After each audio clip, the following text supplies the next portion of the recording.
service.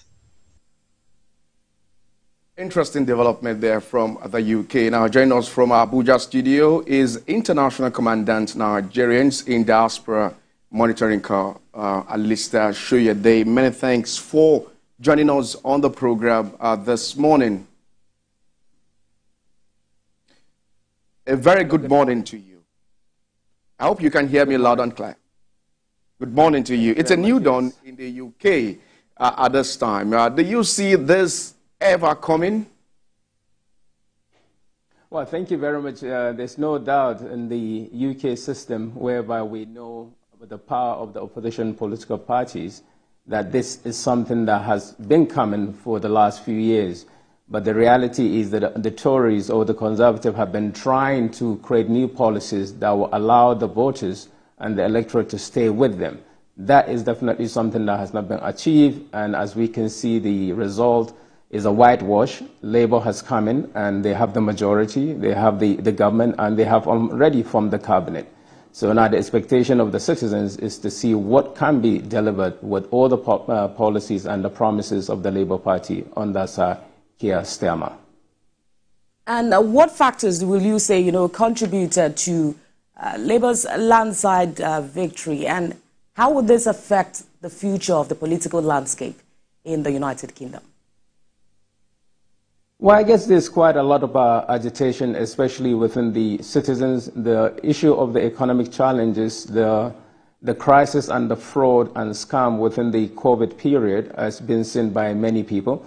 And the British citizens as well believe that they need to have elected their Prime Minister rather than the political party changing their leaders and making the leaders become the Prime Minister. So it has been a long process of various things. And what happened during the ceremony in France, which the Prime Minister as well left before the end of the event, definitely moved more voters towards the other political parties in the United Kingdom. And by and large, definitely now we know without any doubt, as I said, over the last few years, that the Labour is coming. It's just a matter of what power or what strength, what mandate would they have in coming and forming the cabinet. Now we have seen it with more than 400 MPs, is a total overhaul. And now that they're in, everybody that is UK citizen or have affiliation to the United Kingdom are now looking at the policy direction, which has already been promised within the Labour Party, and if they're going to implement it, execute it. But the reality is anybody and everybody will expect this party to sustain for the next administration, at least, which is a period of incubation within the political process in the United Kingdom. So by and large, Africa now need to depend and see what they can gain. There's quite a lot of voters within the ethnic community, Africans and Nigerians, as actually we've seen as many as 6 Nigerian descendants or Nigerian British that have been elected as MPs. Well, you heard there when the UK Prime Minister said that the UK needs a reset. What are those things the Prime Minister will bring on board to bring that reset after 14 years of the Conservative rule? What can you say concerning these developments? Well, there's quite a lot. First and foremost, one has to look at the economic challenges within the UK. You have to look at the NHS. You have to look at the educational processing as well. In terms of education, we're talking about a lot of foreign students have increased the economy and the strength of the UK, the strength of the UK educational system. When you look at the NHS, it has been challenged. Doctors have been on strike for the last week as well in UK. So that's another challenge in terms which Labour has been known to be more favorable to the NHS system and the processing and the challenges and trying to enhance it and strengthen it.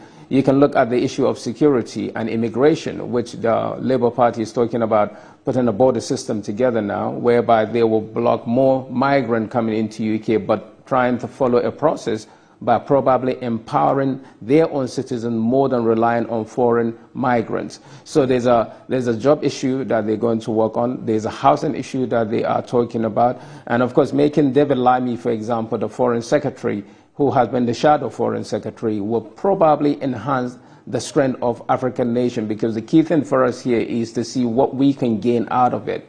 in terms of migration, in terms of our students going over there, and in terms of even relationship in terms to do with trades and investment between the United Kingdom and and Nigeria, for instance.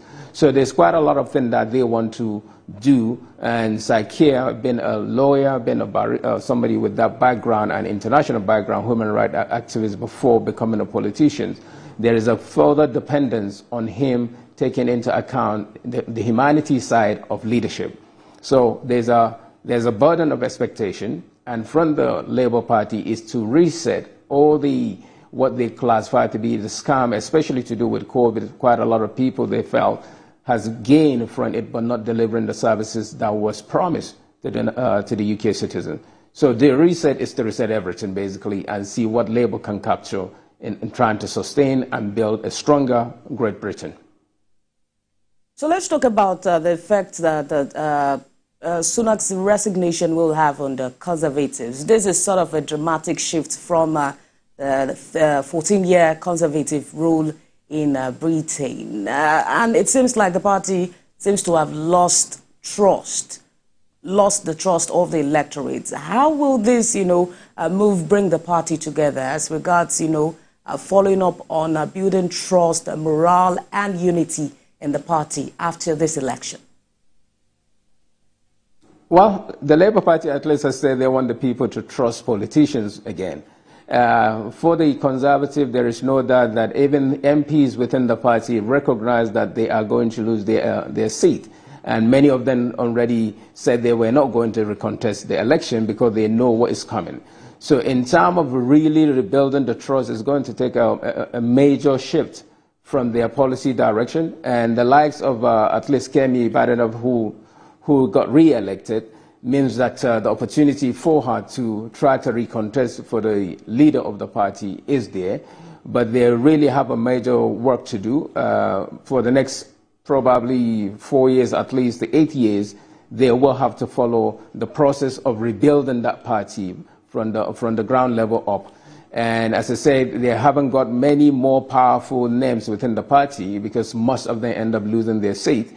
And so it will look like the new breed that are still sustaining and maintaining their conservativeness will stay, and then see how they can put a new policy direction together that will take away the older generation and bring in the new generation of Tories membership, Tories that got elected, more than 100 of them, to see if they can really become a powerful, strong opposition in the House. But without any doubt, it's 2-1, and then we have a smaller or all the political parties likewise that have got the seat, MPs. You have the Reform Party, Nigel Farage is now in the House.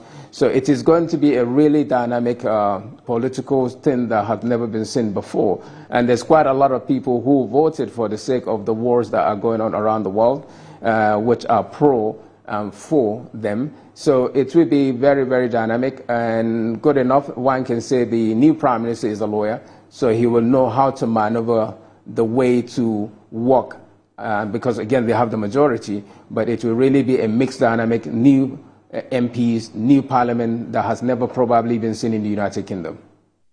Very interesting development in the UK at the moment. Let's look at some of his appointments made. Rachel Reeves becoming the first becoming the UK's first female chancellor. What do you make of this vis-a-vis or other appointments made by the new Prime Minister?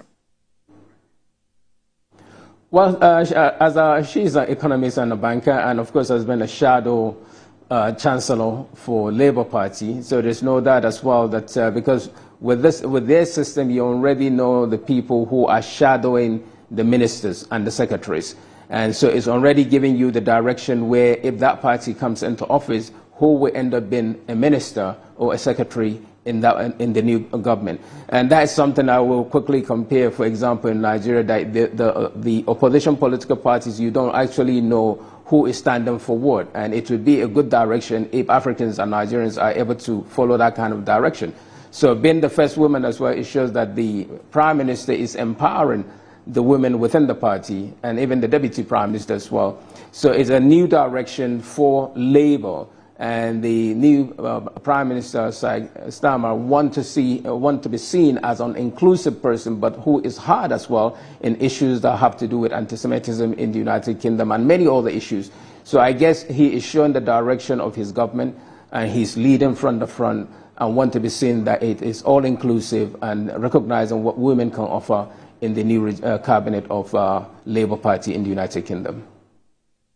And the Liberal Democrats had a resurgence when you look at the result of the election. How is this intended to, affect or impact the political balance and political coalition in the United Kingdom? Let's look at it that at least the Labour Party is the government in office. So they don't really need to depend on any political party giving them their MPs in order to pass any law. But nevertheless, for the Liberal Party, it has strengthened them to show that they can capture dissatisfied voters, which is especially those that were used to be voting for the Conservative Party, those that end up voting for the Reform Party, the Liberal Party, and it has strengthened them. And likely they will definitely have a more vocal voice in the parliament. And in terms of the nation achieving and succeeding, it really has opened a new dimension for the Prime Minister, the members of the cabinet to push through a lot of policy direction. And it's not going to be that easy, but nevertheless, because Labour still have the majority, they will deliver and pass processes and policy and laws that are effective to the benefit of the United Kingdom. But again, as I said, in terms of Liberal coming in and the Green Party coming in, it definitely has strengthened the dynamics of the democracy in the United Kingdom. And I guess it would be for the benefit of the citizen, for the benefit of the voters as well. Well, Mr. Shoyede, let's take it back home here in Nigeria. What are the lessons our leaders, Nigerians, can learn from the UK election at this time? Before we let you go, just in 1 minute. I definitely believe that Nigeria should learn quite a lot. United Kingdom has got a relationship with Nigeria, been the colonial leaders back then. And we have seen the election was conducted within a day, and the result was announced immediately. There is no issues of challenging anything. But as I said again, every nation deserves what they get. But Nigeria can definitely emulate what they have seen. The INEC needs to be strengthened. They need to be independent. More people need to know that they can vote for whoever they want to vote for. And let Nigeria enjoy the benefit of international successful democracy that we have seen. There is nothing that we cannot do if we have the will. Just look at the national anthem being changed within days of sitting and passing and approving. So if Nigerian leaders want to do what is required by the citizens, by the voters, I absolutely believe we can do that within a couple of years. So I hope that we will emulate and copy what is right, what is good for the benefit of our citizens in Nigeria.